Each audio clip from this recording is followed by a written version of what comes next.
All right, welcome in, welcome in. Happy Saturday, everybody. Hope your weekend is going well so far.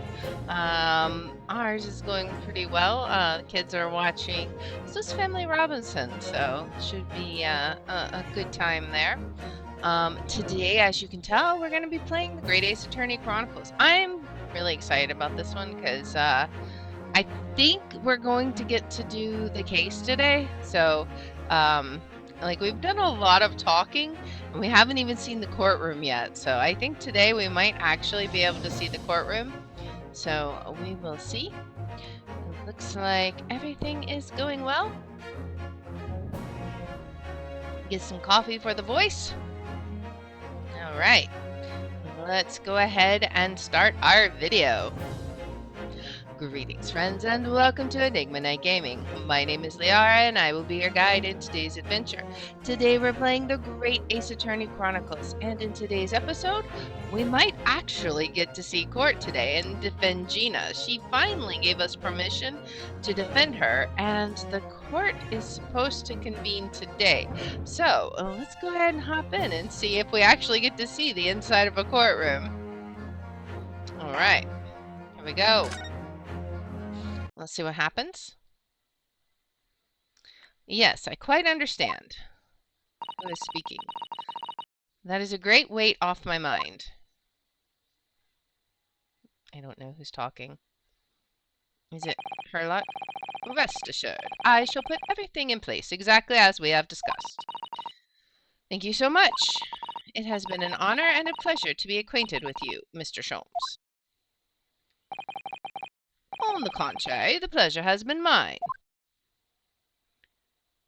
Who is he talking to, I wonder? I bid you farewell, and Godspeed. Oh, it's to her. My dear madam. All right. Well, I guess she had to make sure to bid her farewells. All right. So, bit of a ending there. That was like unexpected. Okay, well, we could have done that last time, but that's okay. We'll continue on. All right, so now what? When I awoke the following morning, Sasada-san was already gone. Outside the window, the rain came down in sheets. And so began an even longer day than the last. One that I would remember for the rest of my days. Oh. What's going to happen? Look, it's the court, guys. 17th of April, 9:32 a.m., the Old Bailey, Defendant's Antechamber. All right. And here's Gina. Good morning, Gina. Back to the attitude. I'm determined to prove your innocence today. I'm sure we can do it. So, where's your friend, then? Sorry? You know, her in the fancy dress. Cesardo, or however you say it. I don't know. Ah, Miss Cesardo had to leave early this morning. She was already gone by the time I woke up. You alright with that, are ya? Forget about me if you like. Go and see her off. It's fine. It's not as though Mr. Sato and I won't meet again one day. Even so. But you, Gina. You only get one chance. This trial today is all we have. Good morning, you two. Who is this? Oh, okay. It's Iris. How are you feeling, Jenny? Did you manage to sleep? Meow. Iris, what are you doing here? What do you mean? When a friend is in need, we show our support. Isn't that right, Waggy? He's like, put me down. Waggy! Great way to show your support, Giddy. Let him have a nose around. What harm can it do? Well, that reminds me. I bought a paper on the way here. What does it say? Now, would you like the good news or the bad news? What do you say, Bruno, Jenny? Oh, well, I think I'd rather get the bad news out of the way first. I like your way of thinking. Nah, I always take the good news first. You might not live to hear the bad. Yes, that question always gives away people's personalities. Let's not go there. Alright then, I'll give you the bad news first. A record amount of rain has fallen this morning, and carriages all over the capital are struggling to move. Huh? The bad news was a weather report? So I hope that Susie made her train to Dover and that the train isn't delayed on its way to the port. Gosh, yes. That's true. Alright then, so what's the good news? Well, the rain is forecast to subside this afternoon. So even if the train is delayed, it should be able to make up the time later. Well, that is good news, isn't it? I guess so. I couldn't get a monkeys, really. If only all good news canceled out the bad. And look, the trial has made the headlines too. Pawnbroker perishes in pick-purse plunder. See? Tisk, how do you like that? Well, let them say what they want. See if I care. I can't because you're covering your face. Don't worry, Bruno will show everyone that this headline is nonsense. I will? And then in tomorrow's papers, the headlines will be Discharged Divers, Dauntless Do-Gooder. Isn't that right, Bruno? Oh, yes. Let's hope so. Of course they will. I have absolute faith in you. How was that? I was trying to sound like Susie. Did it work? Did it? It's like she was still here. Alright, so we got today's paper in the court record. Oh, maybe that's going to have some important information we should check out. Let's go ahead and check it out as soon as we're able to. Good luck then, Bruno. I'll do what I can. Alright, I want to check that paper out real fast. What do we got? Let's see. Read what the article says, maybe? Pawnbroker perishes in pick-purse plunder. How awful. For Ginny, I mean. But tomorrow's headline will be Discharged Divers, Dauntless Do-Gooder, right? Yes, something like that. If possible, I'd like to go even bigger. Bigger? How? Proud pickpocket protects planet post-trial, perhaps. Protects planet? Ooh, I can't wait for tomorrow now. It's going to be so great. Alright. Is there anything about him, or is this going to be the same thing? Okay, so this is the same thing, right?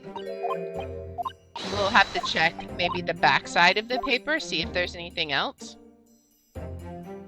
What is this? There's a sensational story lower down the front page as well. Look. Ministry mole. Classified secrets may have been leaked from overseas from Ministry of Justice. For a 10-year-old, Iris certainly has her finger on the pulse of the world news. It's about secret communications between Great Britain and its allies. Apparently, they're being intercepted by hostile nations. Communications are being intercepted? But how would somebody be doing that? And that's the question, isn't it? I've come up with 3 different possible methods so far. Are you looking for a new career, Bruno? No, of course not. I wonder, perhaps this is what Lord Strongheart was talking about yesterday. Yes, it could be, and it could explain why he has Grexy running from pillar to post at the moment. Alright, the details of today's paper have been updated. Alright, so, that might come in useful in the trial, so we'll see. Obviously, I don't know the law like Susie does, but still.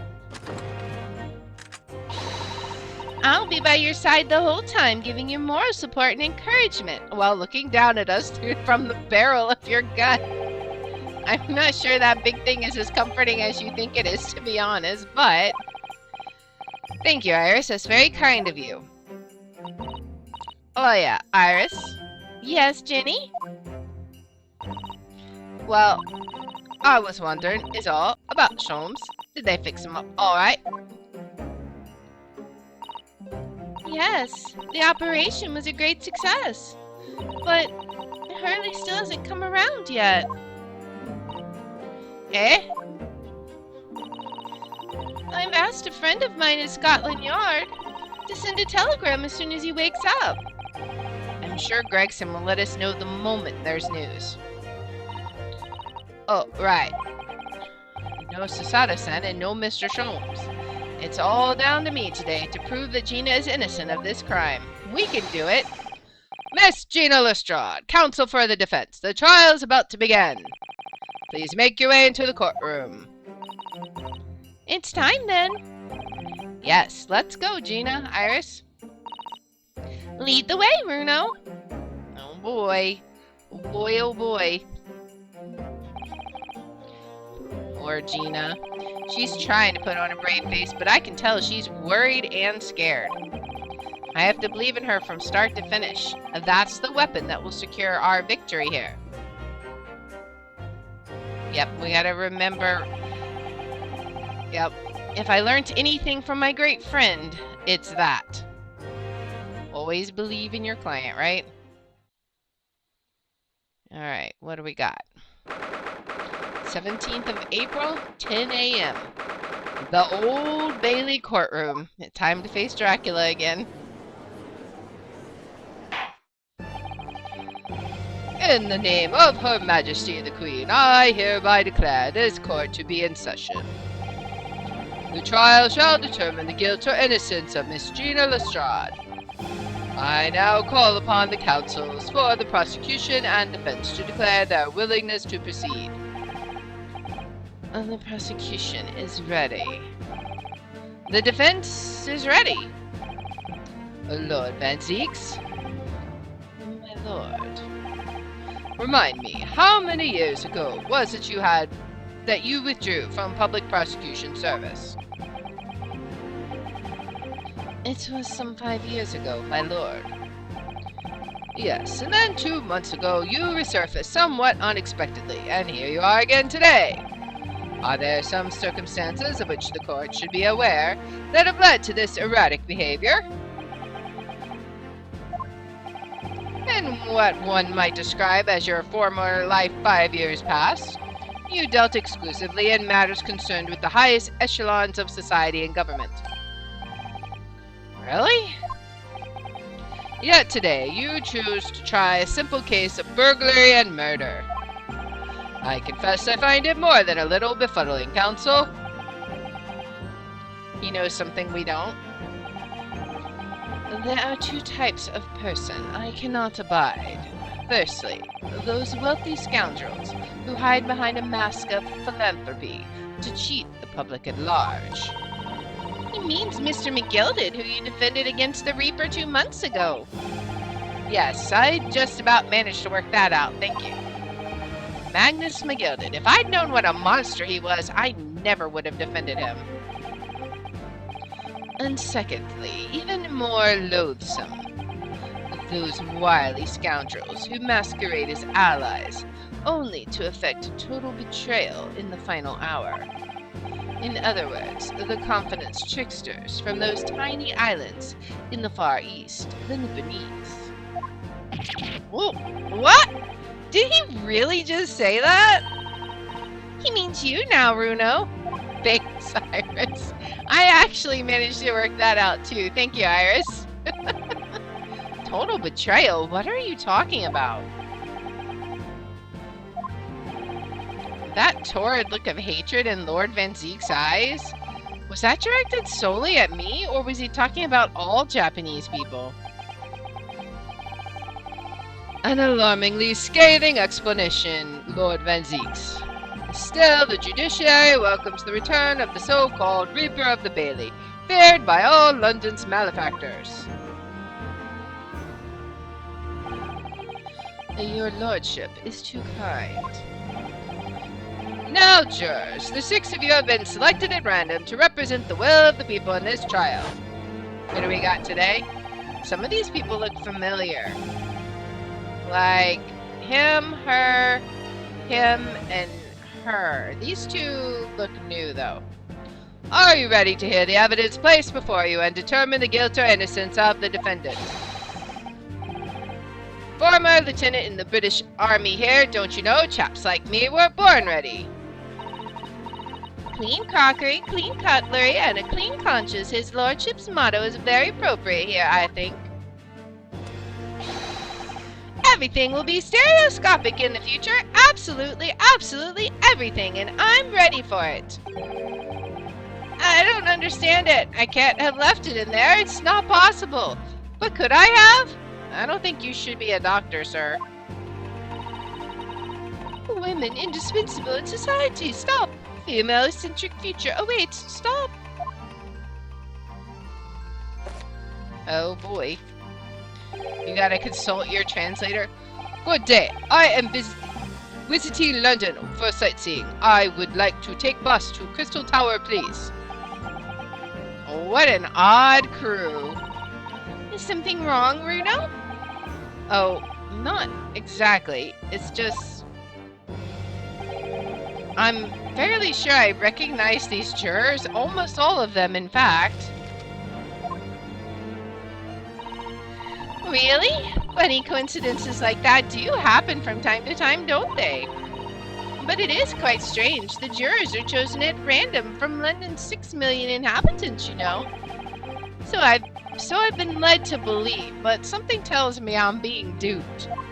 That's what I'm thinking too. Very well. Now, Lord Van Zeeks. The court calls upon the prosecution to introduce the facts of the case. As you wish, my lord. Allow me to begin with a word of warning to the ladies and gentlemen of the jury. In short, there has never been a more self-evident case of cold-blooded murder. They're just surprised. The victim, Mr. Pop Winterbank, proprietor of a pawn shop on Baker Street, was shot from behind and died instantly. The prosecution presents this photographic print of the crime scene. As the court will observe, there is a single bullet wound just below the gentleman's left shoulder. The evidence suggests that the bullet pierced the man's heart, resulting in near-instant death.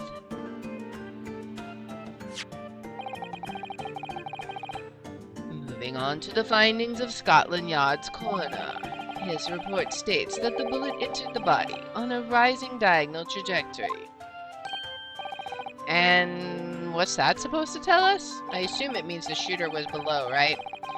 It means the victim was likely shot by someone significantly shorter in height than himself. Or somebody squatting, don't forget that. Someone like the accused, you might say. Oh. The prosecution wishes to present the autopsy report and crime scene photograph as evidence, my lord. Indeed, the court accepts. Hand them to the bailiff, please.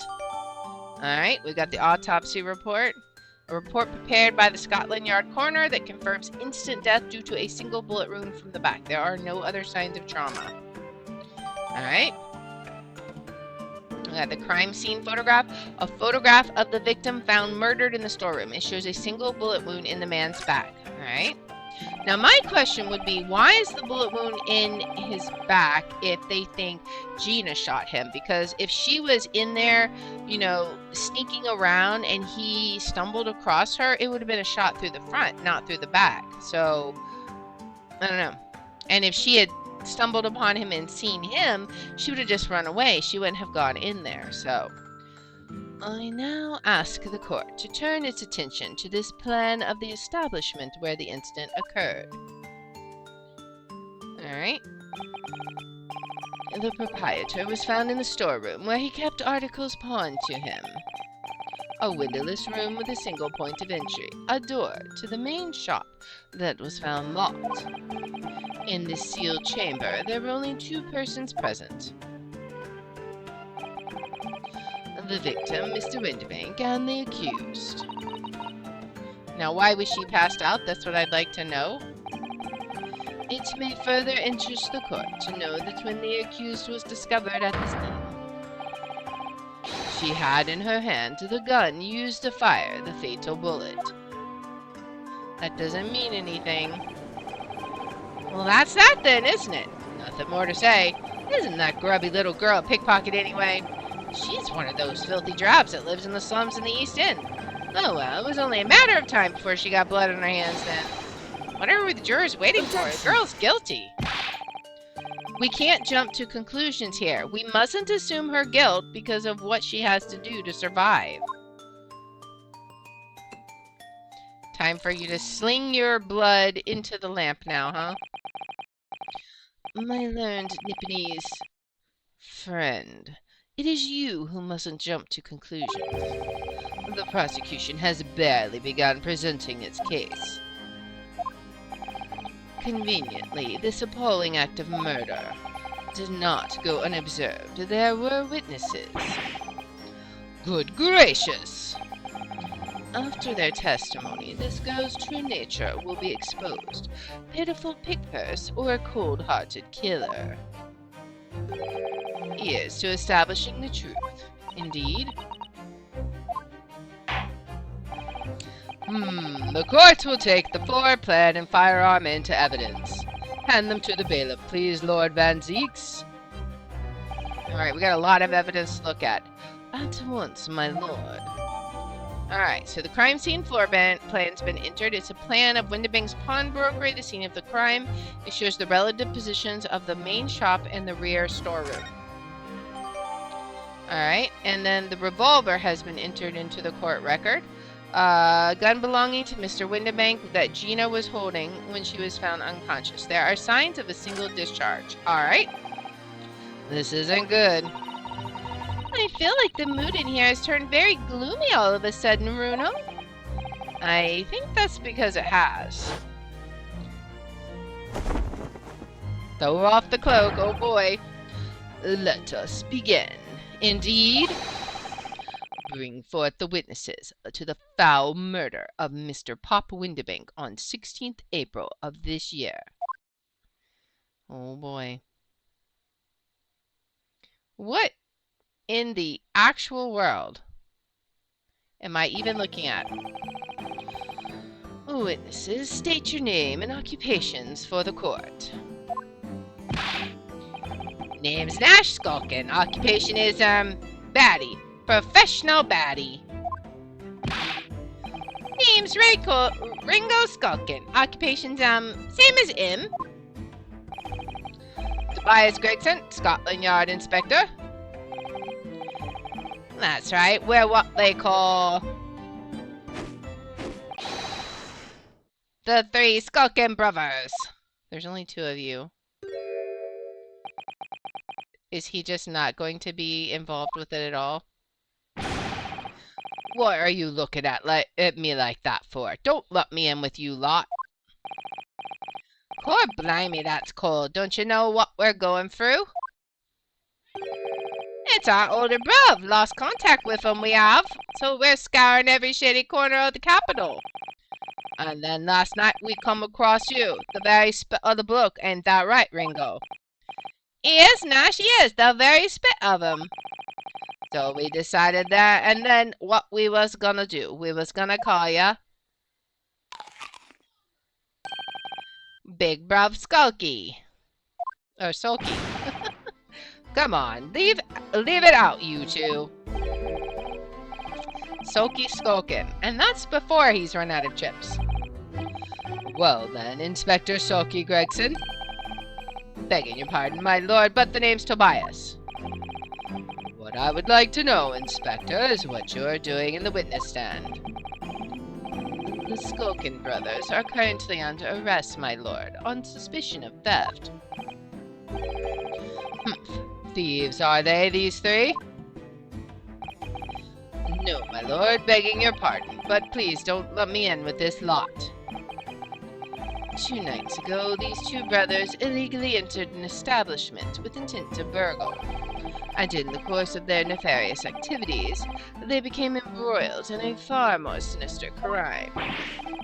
By Jove, you mean to say? What an extraordinary coincidence! Indeed! Coincidence! Right! Indeed, my lord. While attempting to burglarize the pawnbrokery, they witnessed its proprietor's murder. Right, it definitely wasn't you two that did the murder. Order! Order! The various trespasses of these brothers is not the subject of today's proceedings, although they will naturally face trial in the very near future. With your lordship's permission, I'd like to remain in the stand to keep these gents on the straight and narrow. Of course, Inspector. Skeptical as I am about the caliber of these witnesses, I will permit them to take the stand. Mr. and Mr. Skulkin, you will now testify before the court. Describe the events of the night in question and what exactly you saw. Happy to! Happy to, cause a skulkin's never skulkin'. Oh boy. Just like I'm just gonna eat my chips. Get out of it.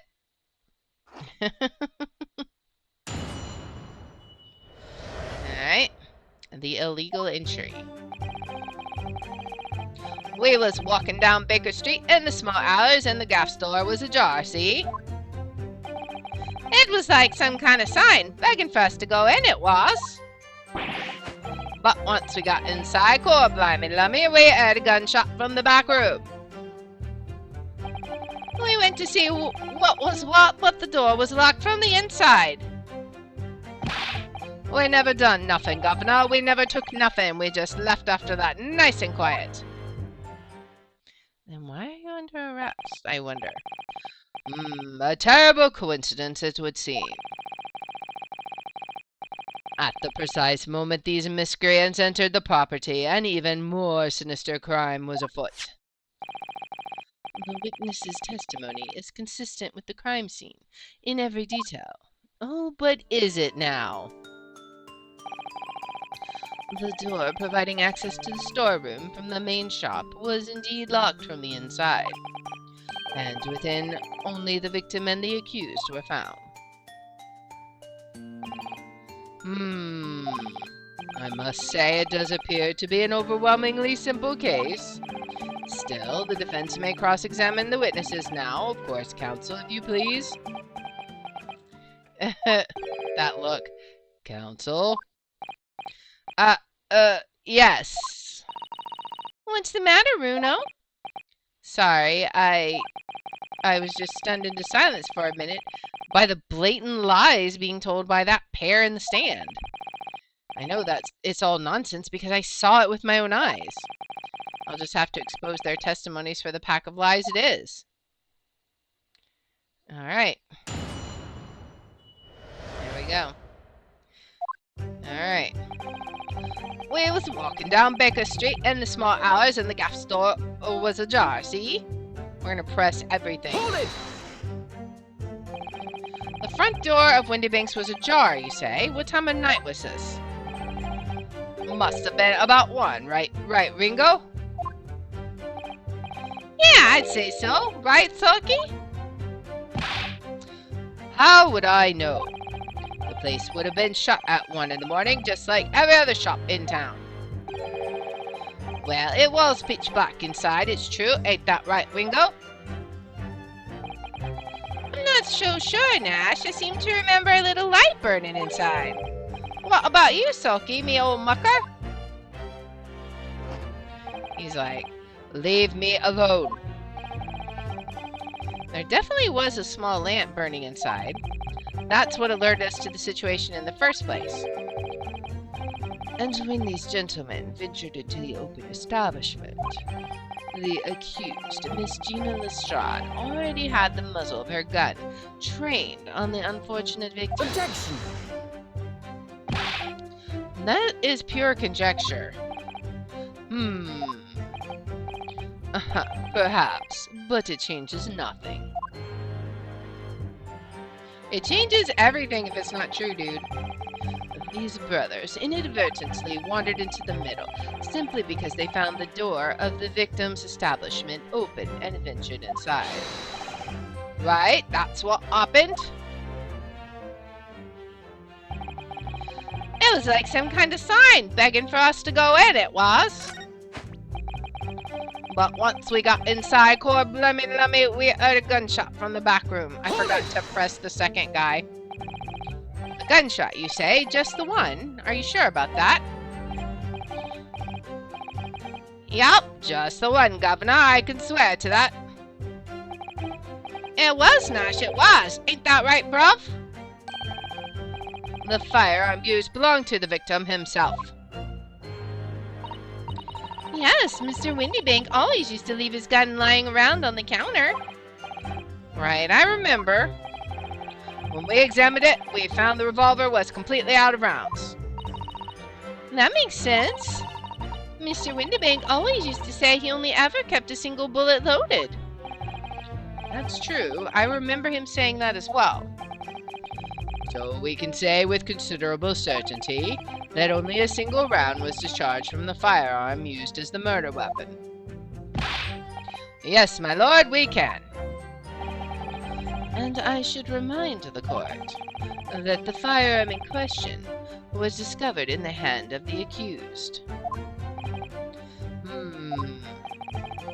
Wonderful.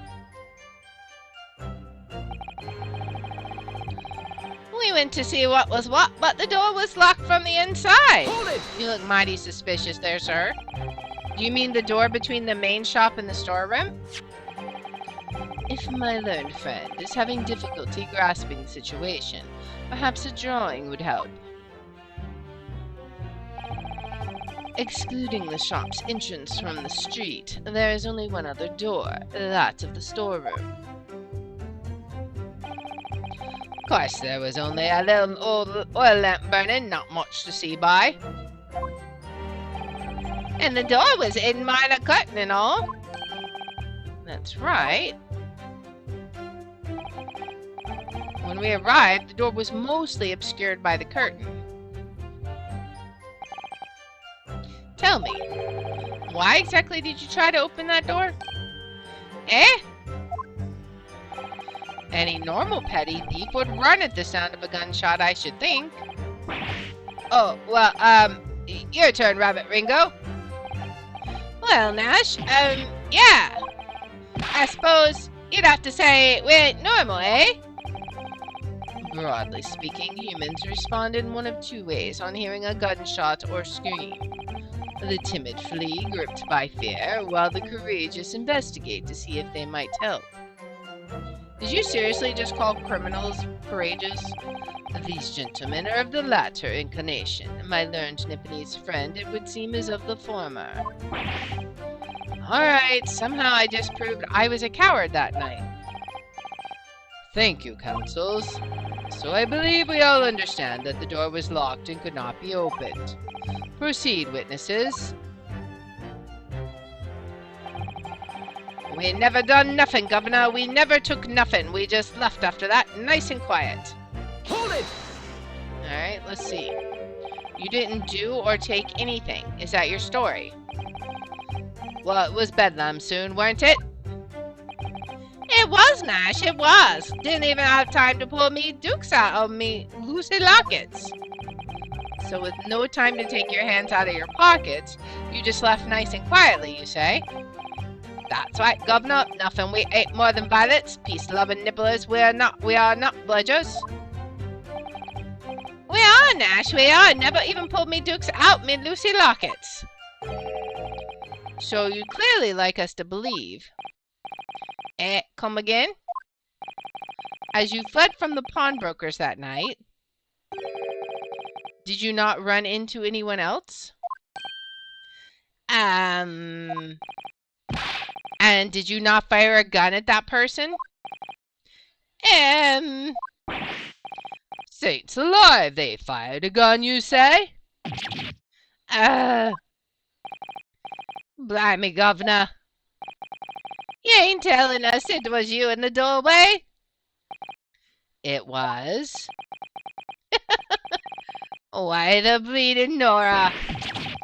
Didn't you mention that before? You were armed with a gun, and as you fled the scene, you fired that gun at London's greatest detective, Sherlock Holmes. They shot the great Mr. Sholmes? I did hear that, actually. There was a rumor he'd been rushed to the hospital. The great Sholmes has to be on the bail. On the night in question, this pair were arrested by the police within minutes of the discovery of the crime scene. Their suspicious countenance rapidly gave them away. And when searched, a firearm was indeed found in their possession.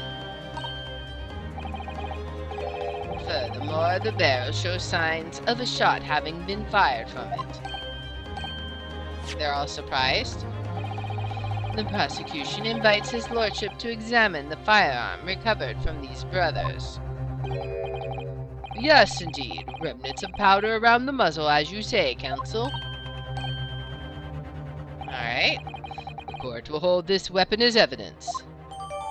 The Skulkin brothers' gun has been entered into the court record. Okay, so a firearm found in the possession of the Skulkin brothers upon their arrest.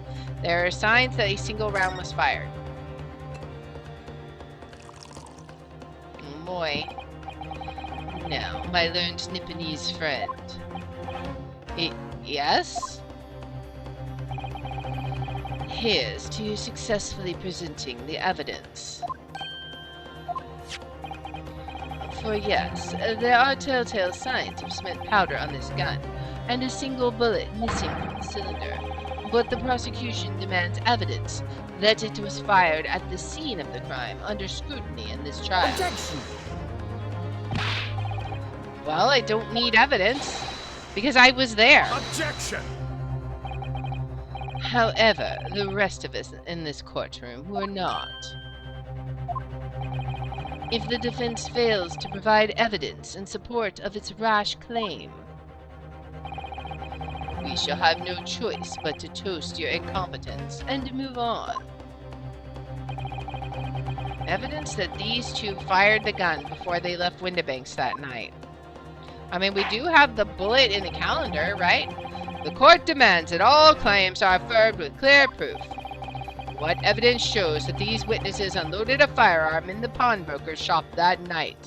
Let's see, where is it? Don't we have... we had something. Well, let's look at all the new evidence, right? So let's examine this. Anything we can see? Let's look at this. This is Mr. Windibank's gun. The cylinder is completely empty. Mr. Windibank always kept this gun on hand at on his shop counter. Yes, but only ever with a single bullet loaded, I understand. That's right, to keep all the pawned articles that were in his care safe. But his one bullet was fired that night and the poor man lost his life. Was he protecting his shop, I wonder? Trying to keep the articles safe? Alright, what about... Is there any evidence down the barrel? Can we look down there? Is that going to say the same thing? Okay, that's just going to say the same thing. Alright, is there anything else that we can look at on here? I guess not. Alright, let's go back. Let's look at the other one. Alright, so this one... So, there's ammunition still loaded in 5 of this revolver's 6 cylinders. Yes, which tells us that only a single shot has been fired from it. Exactly. The bullet that hit Hurley, in fact, isn't it? Yes, it happened almost as soon as we'd walked through Windibank's door. I'll make those brothers pay. Is it going to be like in the hospital records? Let's look and see. What do we have? Pawnbroker's ticket. Gina's representation, blood samples. It might be in there. Gilded case notes. Okay. I think, let's look in here. So, it's this, right? I mean, because it's clearly there. Let's present this. Take that! And see what he says. The evidence is in this portfolio. What? What on earth have you there, counsel? During the course of our investigations, we discovered a number of bloodstains. And not trusting the police to do the job they're trained to do. How arrogantly Nipponese of you. Well, anyway. We analyzed all the blood samples we found and recorded the results in this portfolio. And you claim to have the evidence the court is demanding therein? Yes, my lord. No more dallying then, counsel. Present the pertinent evidence at once. What do you have in your portfolio that proves these witnesses unloaded a firearm at the scene? Alright, which samples show... It's this one. Take that! Very clearly. What is that? Explain! It's a photographic print taken at Windibank's pawnbrokery on the day of the incident. From the scene of the crime, is it? Is that a bullet hole? And if my eyes do not deceive me, it appears the bullet is still lodged there. Indeed. Yes, as your lordship noticed. The bullet pierced Mr. Windibank's calendar. The date shown being the 16th of April, the very day of the pawnbroker's death. The incident occurred at 1 hour after midnight, but this indicates that a separate shot had been fired sometime after the calendar had been sent to the 16th. That's right. And while it isn't irrefutable, the defense believes that this is credible evidence that the witness did fire a round from their gun in the pawnbrokers that night. Yeah! The crazy brothers. Order! How does the prosecution stand, Lord Van Zeeks? Is he gonna throw his wine? He is.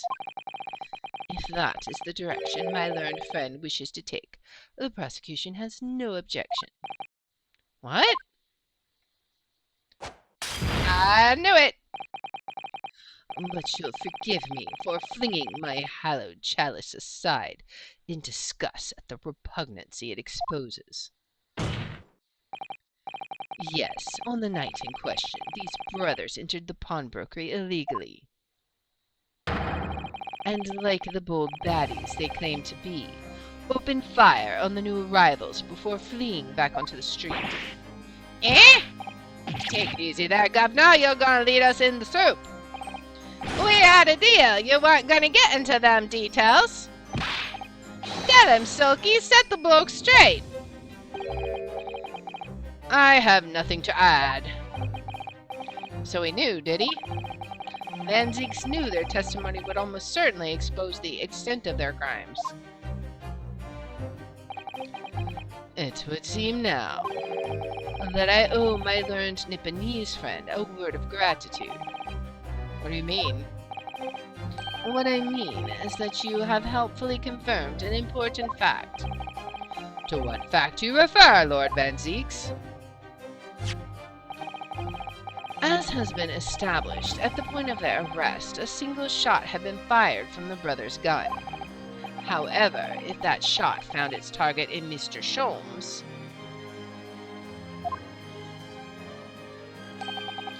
then clearly these witnesses cannot be accused of the fatal shooting of the proprietor and victim. Ugh! In other words, these two men have no material connection to the murder of Mr. Windibank at all. So that's it. Alright. They're like sitting here like fist pumping each other. That's it. We didn't have nothing to do with it. We didn't, Nash. We didn't. That's what I reckon. Your crimes include unlawful entry, intent to steal, perjury, and let us not forget, attempted murder. Quite a catalog, eh, fellas? We're in for it now, bruv. Now then, let us take a moment to consider the aforementioned great detective, Mr. Herlock Sholmes. It would seem the man patronized the pawnbrokers in question somewhat regularly. Where is he going with this? Mr. Sholmes appears to take pleasure in tinkering with eccentric machinery. Eccentric? Says who? Not me. Don't give me that look. he installed a pair of machines like this one in the victim's shop. Oh, that's one of Hurley's red-handed recorders.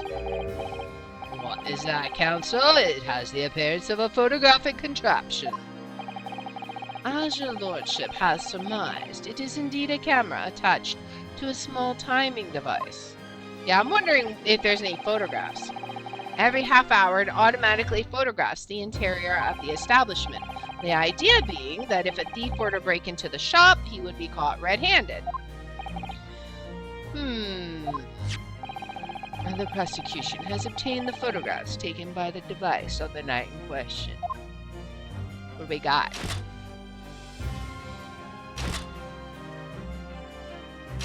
Nine.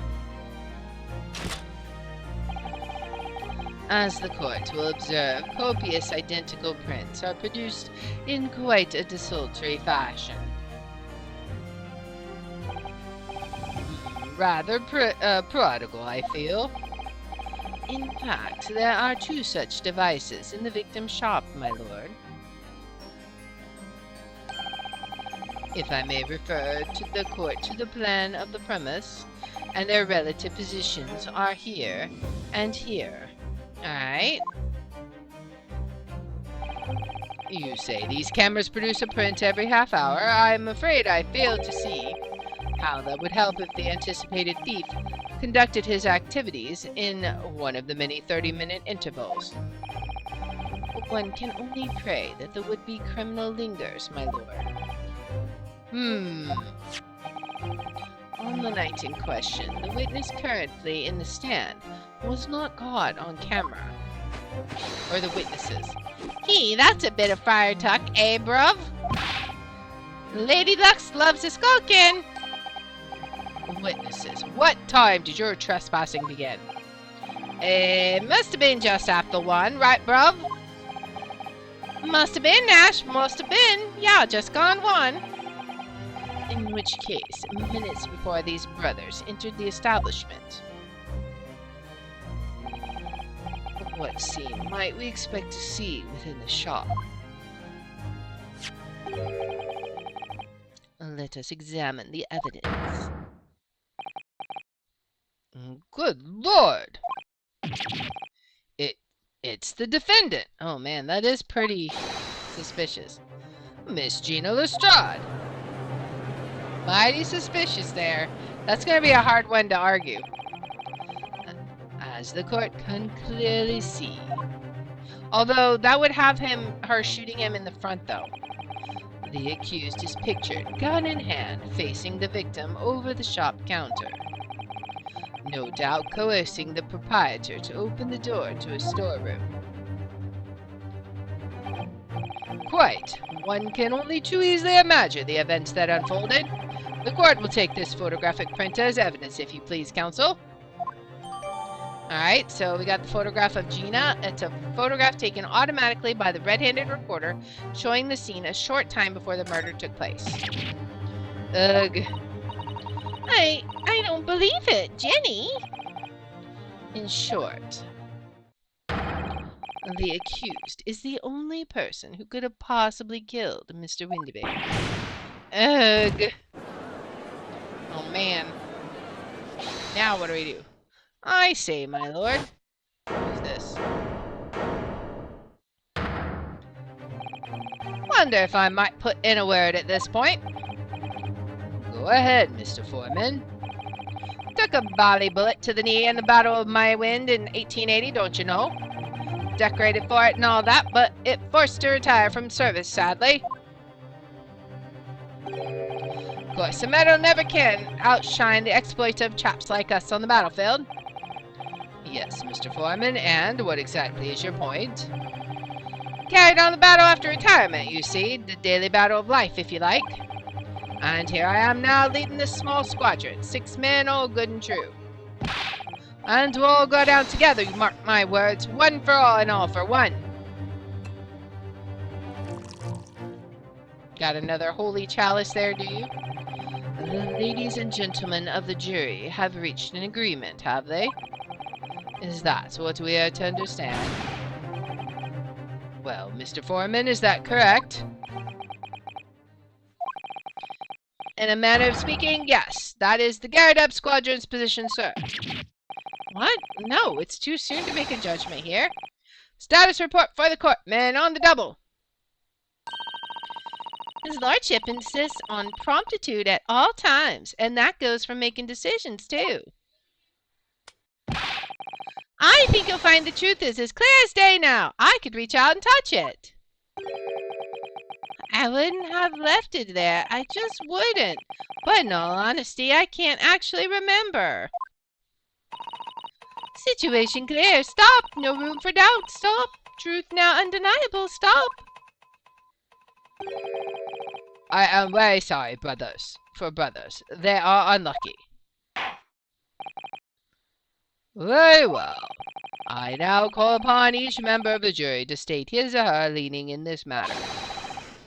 Announce your considered verdicts to the court. Guilty. Guilty. Guilty. Guilty. Guilty. Guilty. Oh boy. Oh boy. Oh no. It does indeed appear that the jury is unanimous in its leaning already. That photograph. It must be the definitive evidence that Gregson mentioned. But Jenny didn't shoot him. No, of course not. My lord, the defense wishes to assert its right to a summation examination. You knew it was coming, didn't you, Santa? Very well. The court grants permission. So, you refuse to admit defeat again. How unsurprising. We shall proceed immediately with the summation examination. Mr. Foreman, are all members of the jury ready? Absolutely, sir. Always ready for action, my chaps. Very good. Ladies and gentlemen of the jury, you will each explain on what grounds you have determined the defendant to be guilty. Oh boy. Judicial findings. Alright, so the jurors' contentions. What is it going to be? Alright, here we go. All the evidence clearly points the finger of guilt at this young pickpocketeen. As a housemaid, I should like to see all filthy eyesores promptly and rigorously eliminated. I think you'll find that if you look at the photograph in stereo, the truth will just pop out. If I left it in there, I should think there'll be repercussions by now. Mind made up. Stop. Global radio transmission of verdict to follow. Stop. In Motherland, we say never judge by clothes, judge by head. I am convinced brothers are innocent. Okay, that was super not helpful. The circumstances of the crime and the evidence do indeed implicate the defendant rather comprehensively. The storeroom, locked from the inside, in which the victim and the accused were discovered alone, and in the accused's hand, the fatal revolver, the firing of which was heard by these witnesses. Not to mention this print. Taken from a chap who's seen action on the battlefield. That young girl's on the verge of pulling the body trigger. Thanks a lot, Mr. Sholmes. Oh dear, Hurley's cameras were supposed to help, not hinder. I'm afraid I think you have an uphill struggle ahead of you. But Gina didn't shoot Mr. Windibank. Which means there's more to this situation that we've yet to see. Agreed. You have the floor, counsel. Proceed with the summation examination. Oh boy.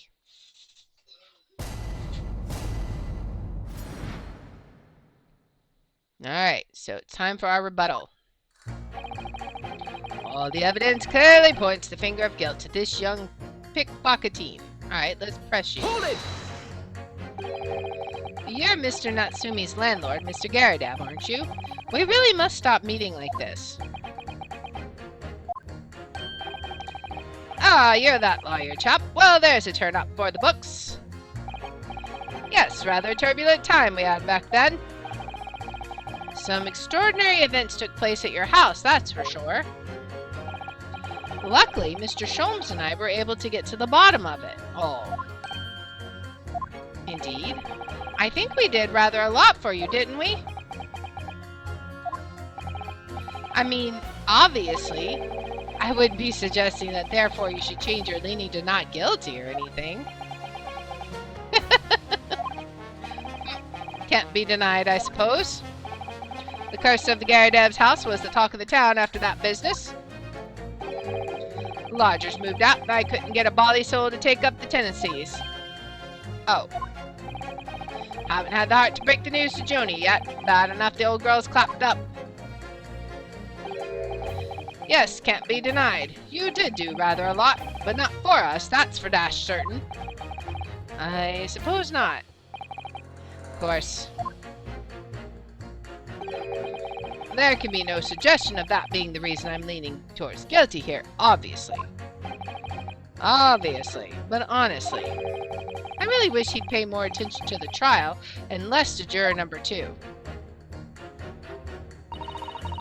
As a housemaid, I should like to see all filthy eyesores promptly and rigorously eliminated. Hold it! Polishing the bench, I see. Again. A maid's work is never done. Not a blemish must remain. What exactly do you mean by filthy eyesores? On my way to market for his lordship, I have to pass through the East End. The place is full of beggars, pickpursers, and crossmen, the scum of the earth. A little harsh, perhaps. Let me be plain. If it were up to me, all those back slums would be made spick and span or eradicated. At least we have people like the great detective working to achieve these important goals. You're referring to Herlock Sholmes. That's right. I like to keep abreast of his exploits by reading Rancid magazine in between my duties. He does wonders cleaning up London streets. In my opinion, he should be declared an honorary maid of the capital. Mr. Sholmes, a maid. It's really quite unforgivable. Gutter scum having the audacity to shoot our very great detective. Minor detail. It was the 2 brothers in the stand who shot Mr. Sholmes, not the defendant. A minor detail indeed. They're all gutter scum as far as I'm concerned. Well, it just might be an idea to get our facts straight anyway. Yes, all right. I shall amend my statement. Those brothers are the scum of the earth. They should swing for shooting the great detective. Alright, should we press her again? I don't know if pressing... Let's see what happens. I'm curious. I agree with you. The shooting of Mr. Sholmes was an unforgivable act. But the purpose of this trial is to determine who shot the pawnbroker, Mr. Windibank. I'm afraid you're splitting hairs, sir. Sorry? Whether it was the thieves or the pickpurse, it was still gutter trash that shot the pawnbroker in the end. Filth that should be cleaned up and eradicated, in my considered opinion. Thanks so much for sharing. Changing this maid's mind isn't going to be easy. Bruno, it was one of those 2 brothers that shot Hurley, wasn't it? Yes, without question. Well then, I'll never forgive them. Oh, Iris. Perhaps we can use this maid's statement to help us somehow, do you think? Yes, maybe. Let's listen carefully to what each juror has to say first. Alright. Well, I think you'll find if you look at the photograph in the stereo, the truth will just pop out. Hold it! What do you mean, look at the photograph in stereo? Sorry, what? Don't you know? If you look at the photographic print normally, it looks as though the pickpocket girl is about to shoot the victim, obviously. Objection! but there's no indication that the defendant ever fired the gun. All I'm saying is that if you look at the same print in stereo, it could reveal all sorts of new information. By any chance, are you a fan of stereoscopes? Ooh, how did you know? Let's call it a lucky guess. It never gets old, seeing the two prints merge into one before your eyes. It's extraordinary, it's captivating, it's the height of modernity. Of course. Oh yes, I think you'll find that the stereoscope is here to stay. Giving us new perspectives we could only dream of before. It's the greatest invention the world has ever seen. If only you could give me a new perspective on this case, I might agree with you.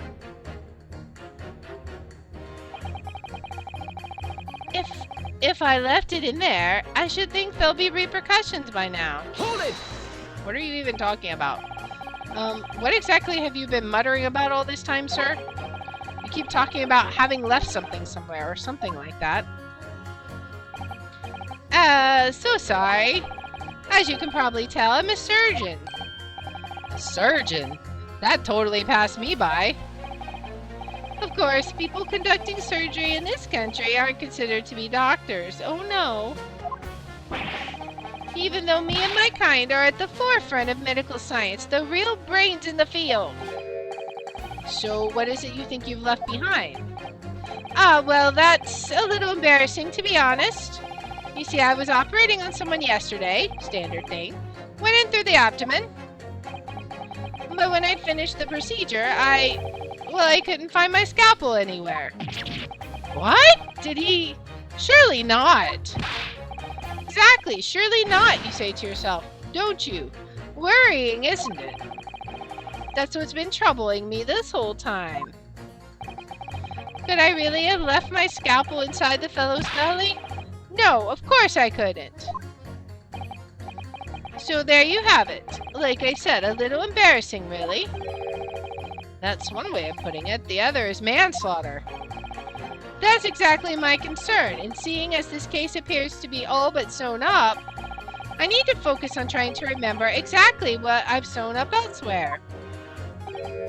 Now, I'm sure I made sure everything was back as it should be. Well, as sure as you can be without being sure. I'm sure you need to be more sure. Oh boy. Mind made up! Stop! Global radio transmission of the verdict to follow. Stop! Hold it! Sorry, radio transmission? What do you mean? Are you from the Far East? Stop! Yes, from the Empire of Japan. All communication with Far Eastern nations used to take place by mail. Royal mail steamers take more than a month to complete the journey. But now we have the electric telegram, so we can send messages using electric signals. Thousands of miles of cables have been laid along the ocean beds connecting the entire world.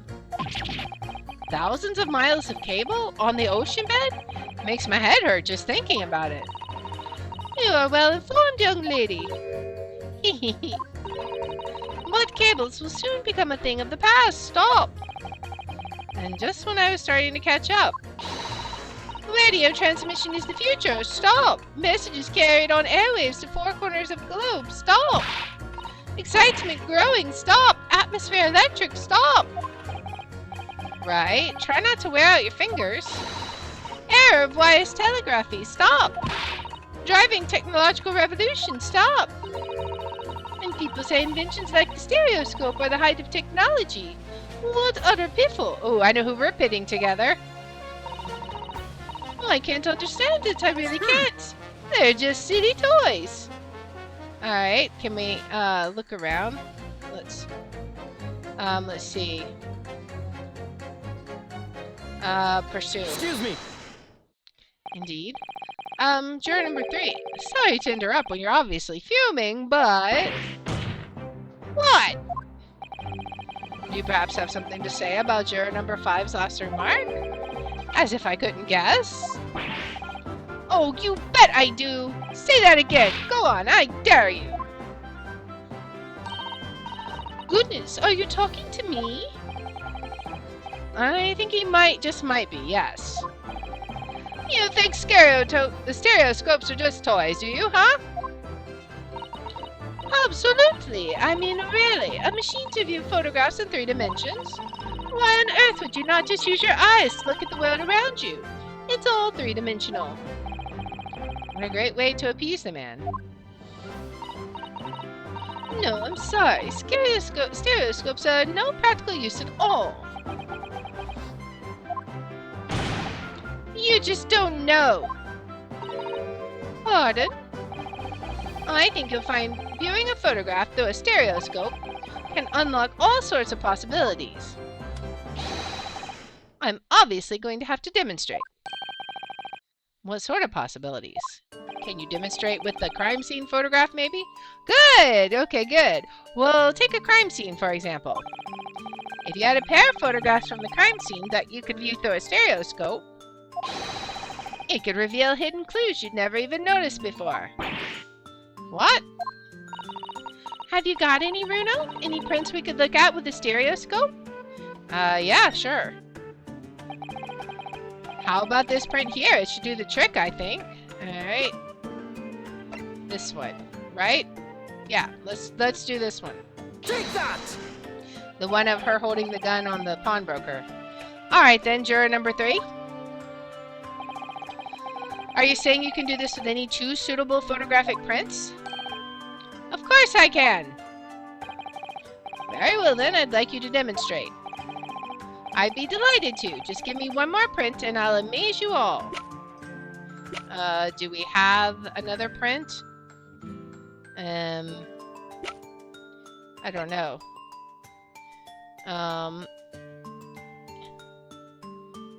One more print. Do we do this one? I mean, that's not the same print, right? What do we have? Let's look in here. I don't think there's anything useful in here, right? Okay. Do we... I mean, the only other print we have is this one, right?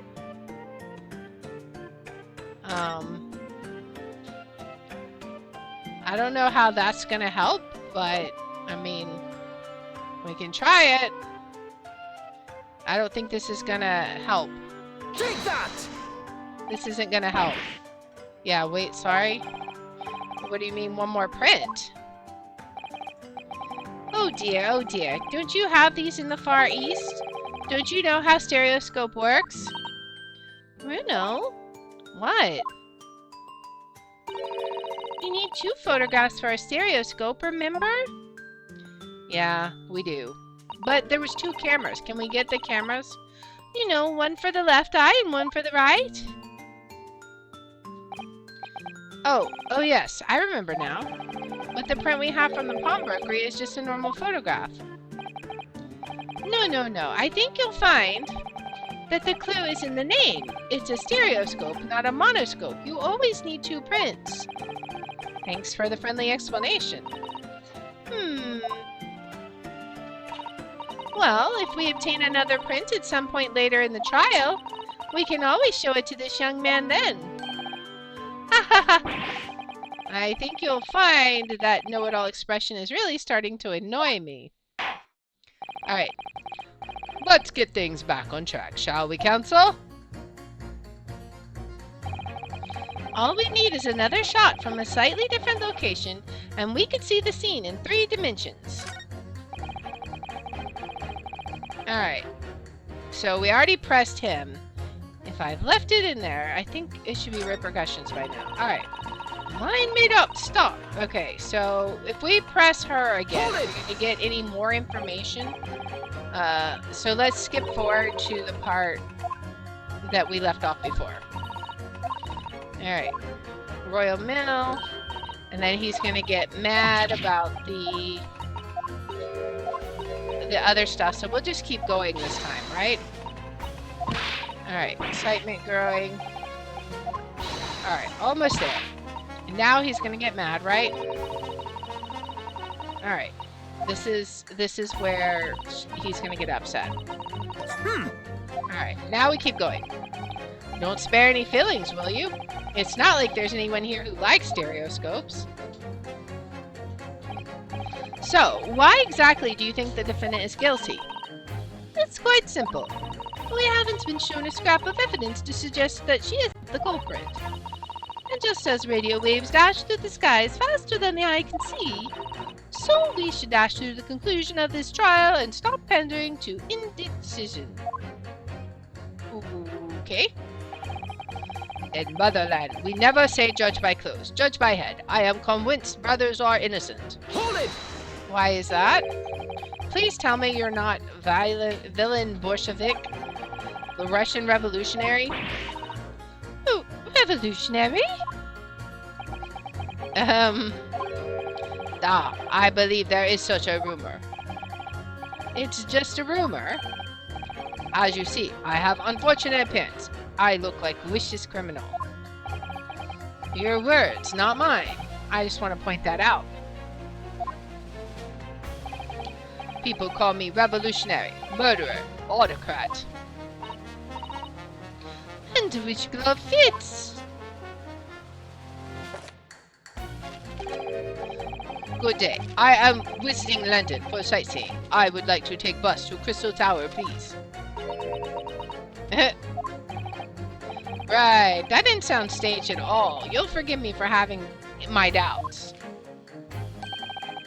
To be treated like vicious criminal all the time is very painful. People do not realize. So I have much sympathies for these brothers. People say they are criminals only because of how they look. The Skulkin brothers? Maybe they went inside pawnbroker shop.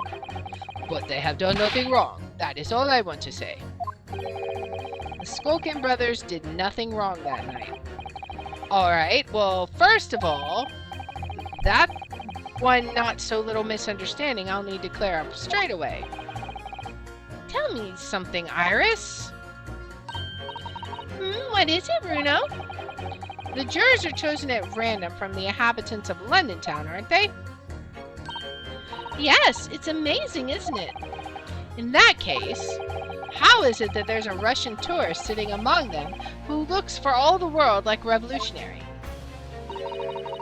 I wish I knew. If I can't change the minds of more than half of these 6 jurors, the trial will be over. But we know that Ginny would never shoot anyone. Yes, we need to find contradictions in what these jurors are saying and pit them against each other. I must be ready to go to whatever lengths I have to convince them of Gina's innocence. Alright. So, I don't know that we can use his statement yet. Let's keep going. The brothers are the scum. Okay, so we'll pit her against the other guy, the Russian, right? Alright, so in Motherland we say never judge by clothes, judge by head. Alright, so there we go. We'll pit them. Objection! Those two statements clearly contradict each other. Good Lord! Counsel, explain yourself. Oh my statement contradictory? Contradict. C-O-N. Juror number 6, you got the wrong end of the stick. I do not have stick, I have mouse. As juror number 2 said earlier, when the Skulkin brothers fled the scene on the night in question, they fired a shot from their revolver. Yes, they shot poor Mr. Sholmes in the abdomen, I understand. Surely you're not going to tell the court now that you didn't hear? Abdomen, A-B-D. Sir?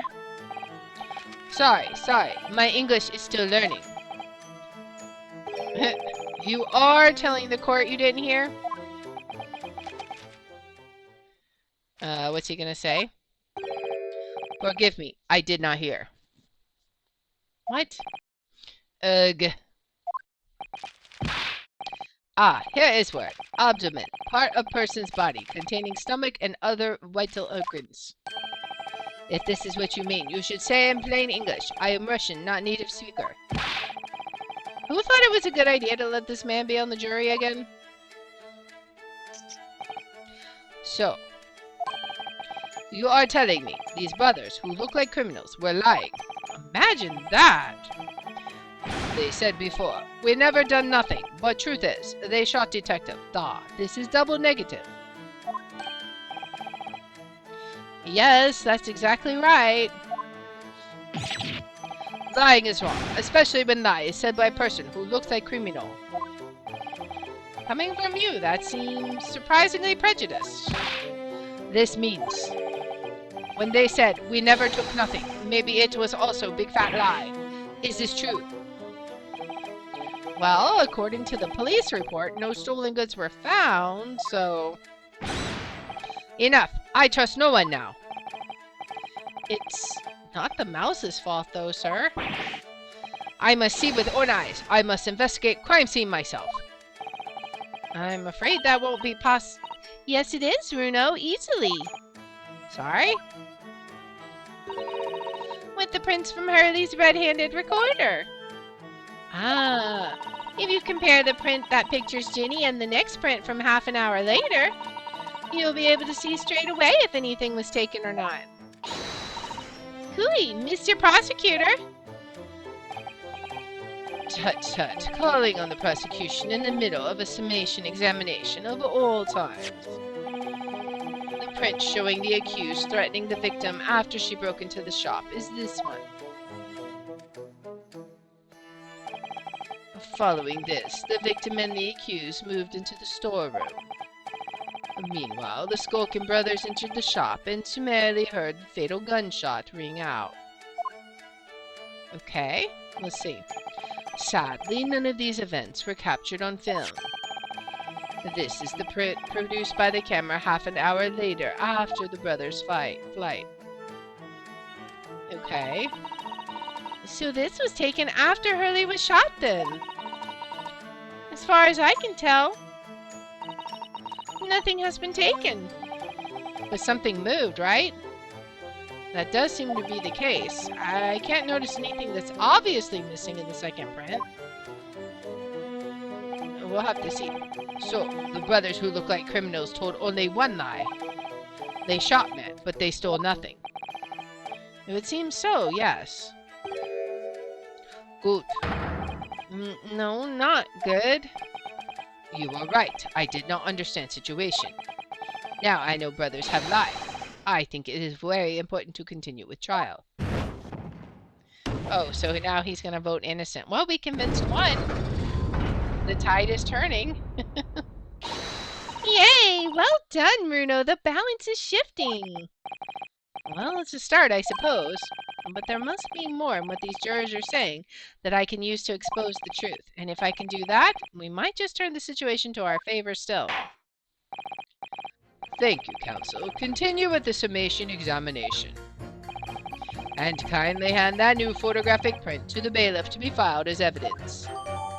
Alright, the post-shooting photograph has been entered into the court record. Alright, I want to look at those. Another print in the court record. I wonder if we can make use of that. Can we use that? Alright, let's, in Lake of Lies are many dead fish. We must find truth. Therefore, I say not guilty verdict. Alright, let's see. If I can't change the minds of more than half of these 6 jurors, the trial will be over. But we know that Ginny would never shoot anyone. So we need to find contradictions in what these jurors are saying and pit them against each other. I must be ready to go to whatever lengths I have to convince them of Gina's innocence. Alright, let's see if the 2 photographic prints will work for the other guy now, right? This guy. Alright, so let's present, right? Can we present something? I don't know if we can give him another one. Post-shooting photograph. Can we... I'm not sure if we can... Maybe we have to press him. Hold it! Can it really show up new clues, though? Don't know unless you try. How about this print here? It should do the trick, I think. So we've got this one. Take that! Alright then, juror number 3. That's one print. Are you saying you can do this with any 2 suitable photographic prints? Of course I can. Very well then, I'd like you to demonstrate. I'd be delighted to. Just give me one more print and I'll amaze you all. Let's try this one. Take that! Alright, these 2 prints were both taken with the same camera and window banks on the night in question. Yes, I see. Tell me, Mr. Lawyer. Do you know how stereographic images work? Do you understand the principle? We do remember. Well, I think so. I did have a lesson only yesterday. They're going to become... The left and right eye images need to be the same, only with slight shift in positions of some objects. And then they become... that's when your brain merges the 2 images together inside your head, and it notices the shift as if it were depth. Alright. Yes, exactly. It's that small shift between certain objects in the 2 pictures that's really important. So, what happens if you use 2 photographs that are exactly the same then? No, obviously that wouldn't work at all. Not for seeing the scene 3-dimensionally anyway. Oh. Of course, now I see. I think the young girl's discovered the secret. I have. Can you uncross your eyes before you tell me? Have another look at these 2 pictures from Hurley's camera, Bruno. Go on. Alright, so what are we going to see? Alright. Can you see that there's a really obvious difference between them? I mean, stuff had gotten moved back here, right?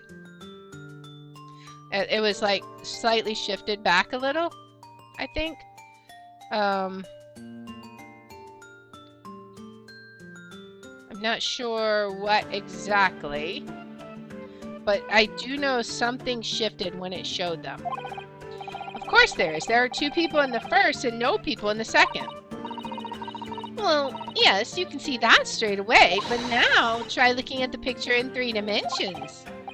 Alright, I'll give it a go. So, I'm not sure what we would see.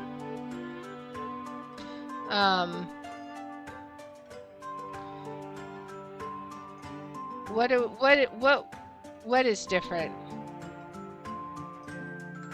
I'm trying to see if I notice anything. The lamp is different.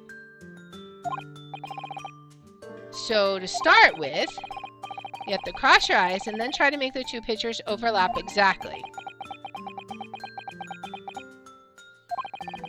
Let's see if by crossing my eyes I can make the quill pins from each picture overlap in the middle. So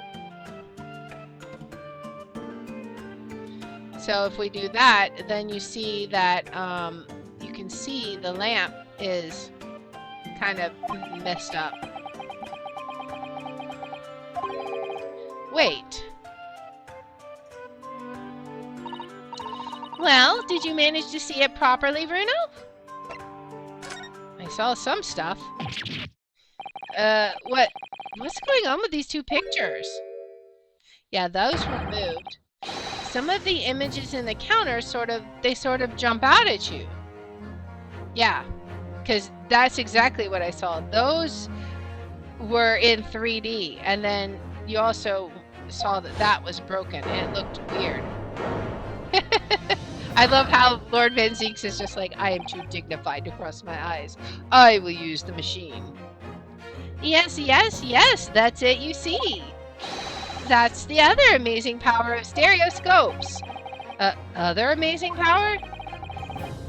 Is someone going to explain this black magic, eh? Why, the deuce or some of the things on the counter seem to jump out at you like that, I think you'll find that if you consider the basic principle of the stereoscope, you'll answer your own question, because they got moved. Basic principles of the stereoscope? As I said before, If you try to look at two identical pictures using a stereoscope, it won't work at all. It's the slight shift in the positions of certain objects that lets you see the pictures three-dimensionally. In other words, even though at first glance it seems the objects on the counter haven't moved at all between the two pictures, they have been shifted slightly. It shows that actually there must have been a slight shift in their positions. So if you look at it, you can see that, like for example, the little dog picture hasn't moved. Yeah, like all of these have been shifted just slightly because they are. This is the dog picture in particular is very much 3D, and then the books, the doll, the skull, like all of this is just kind of like almost like it's floating, and even these notes a little bit. Yes, there must have been. Alright, so now what? Now hold fire there, sir! Got a reasonable grasp of this whole cross-eyed business now, I say. Why the devil does this shift between the two prints exist in the first place? Well, what's the answer, fellow? Come on, you're the cross-eyed master. What? Me? I haven't the first idea. You know, Bruno, it's quite simple. It is? Just think it through, step by step. The first photograph was taken at 1 a.m. Then 30 minutes later, the second photograph was taken. But the position of some of the items on the counter appeared to have shifted slightly in the interim. So that means that sometime in the half-hour interval, someone must have tampered with the things on the counter. Zookers! Someone tampered? No information! Stop! Not to mention a testimony so far! Stop! Yes. We've had to go around in circles a little here, it seems. But I'm starting to see what I should be aiming at in this summation examination now. Ladies and gentlemen, the question now is clear. We know the items on the countertop were moved, but by whom? Are you suggesting you might know? Of course. I can tell you right now who is responsible for the almost imperceptible shift in the items on the counter. So who is responsible? Was it the pawnbroker? Like, was he looking for stuff maybe? Like, I think if these guys did something, they would have not put it back the way it was supposed to be. I think it would be one of these two. And maybe Pop. Like, maybe he was showing her something? I don't know. Let's try him. Take that! And see if that was right. Quite clearly, it was work of this meddler. Okay, no. That's not right. Let's try Gina. It should now be clear, even to you, who is responsible for the impeachable shift in the direction of this trial toward the absurd. Let me guess. Me? Exactly. Shift aside, my Nipponese friend, and let the real lawyers do the talking. Ugh. Alright, I really felt that one. If you think about it, it has to have been someone who was in Windibanks when everything was going on, doesn't it? Well, yes, that's true. So, that narrows it down quite a lot, I think. I'll have another think. We know somebody must have touched the things on Mr. Windibank's counter, so who was it? Ladies and gentlemen, the question is now clear. Alright, we know the items on the countertop were moved, but by whom? Alright, so are you suggesting we might know? Yes, let's see. Is it Gina? Because who else could it be? He was there, but he just ran onto the scene of the crime. It was either him, or it was either Gina or one of those two goobers. But let's try Gina. Let's see if it was her.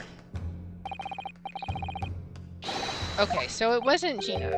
Alright, it's gotta be the two meddlers then. They must have knocked it down and moved it. See, what I'm confused about is, I guess maybe they did, I guess they did, pay attention to where it was, right? Oh, maybe they were there before Gina was. Maybe? Alright, let's see. I don't know which one, but we'll try one of the taller ones. Is it him? What's the difference? I don't know. Take that! It was the witnesses currently in the stand, the Skulkin brothers. Okay. Wait. This does not agree with what brothers said in testimony before. They said they did not even have time to pull dukes from Lucy Lockets. My phrasebook says dukes is meaning heads and Lucy Lockets is meaning pockets. But this is another lie. Is this what you are saying? Yes, I'm afraid so. Now, hold on there a minute. You can't be sure of that.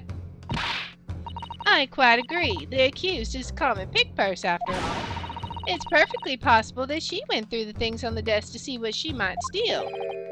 I think that's unlikely. And why exactly? I mean, she was talking to... Yeah, as you can see from this photographic print, the defendant was pointing a gun at the victim. It would seem, as my learned friend indicated, that she was coercing Mr. Windibank to open the storeroom door. In other words, Miss Lestrade's interest lay within the storeroom, not in the main shop, giving her no reason to touch anything on the counter. All of which points to one thing. The Skulkin brothers have omitted key facts in their testimony. Indeed. But the accused is a pickpurse, common gutter trash. Why look any further for the wrongdoer here? Because the Skulkin brothers are thieves, madam. No better, in fact worse than a pickpurse. I believe that these brothers were looking for something on the victim's counter that night. Ladies and gentlemen of the jury, if you would condemn the defendant on the grounds that she's a pickpocket, would it not be right and proper to thoroughly scrutinize testimony given against her by two thieves? Well said. I, for one, would like to hear more from that shady pair. I love how he banks it with his head. Can you all see it now? I think you'll find stereoscopes aren't playthings. You've seen their extraordinary potential firsthand. Alright. One more. Wholeheartedly agree. Stop. Must purchase after trial. Stop. Or return home via Regent Street. Stop. Oh boy. We've done it. Well, it would seem this trial has yet to run its course. The ladies and gentlemen of the jury have declared their inclinations via the mighty scales of justice. I hereby call this summation examination to conclusion with the balance altered in the defendant's favor. To lean guilty, 4 lean to not guilty. Accordingly, the jury is without consensus. And I order this trial to continue. Yay! Well done! Oh, by the way... What? You should hold on to this, Bruno. You never know when it might come in useful. Twice in one trial would be unusual, surely, but alright. Alright, so we got the stereoscope. Lord Van Zeeks, you will instruct the witnesses that the court demands additional testimony from them. He's gonna get mad again. I'm sure it won't spoil the bouquet to do so, my lord. Alright. We're gonna have to revisit the testimony.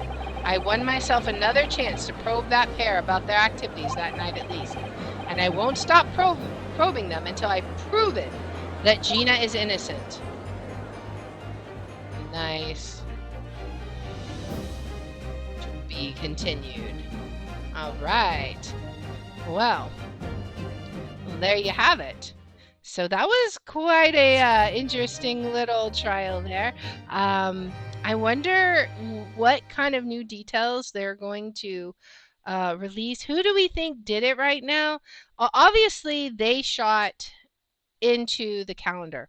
And we know Gina didn't shoot the pawnbroker. So maybe they knocked her out, it took the gun, shot him. I don't know. I feel like maybe they were looking for the information we already had about the disc from McGilded.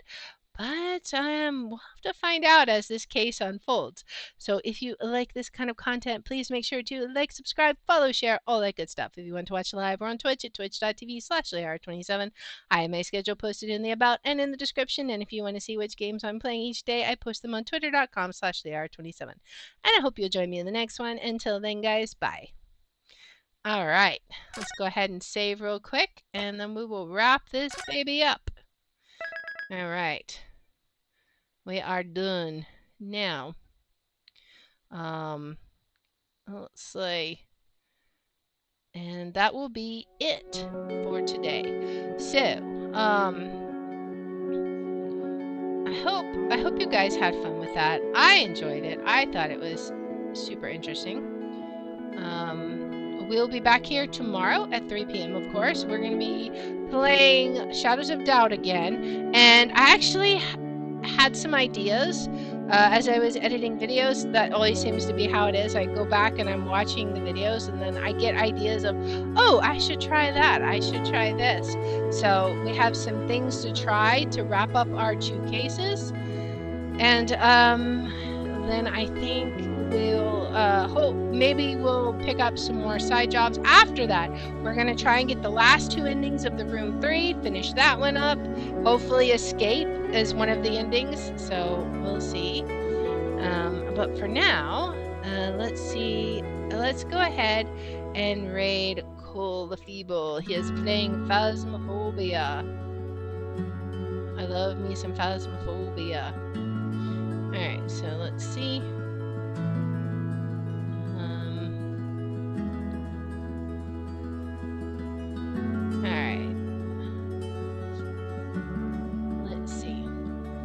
This new interface they have is a little odd, but that's okay. Alright, so we are going to go ahead and start that raid. And don't forget, be back here tomorrow, 3 p.m. We're going to hopefully finish up quite a bit of stuff in both games. So we will see. And I will see you guys tomorrow. So bye!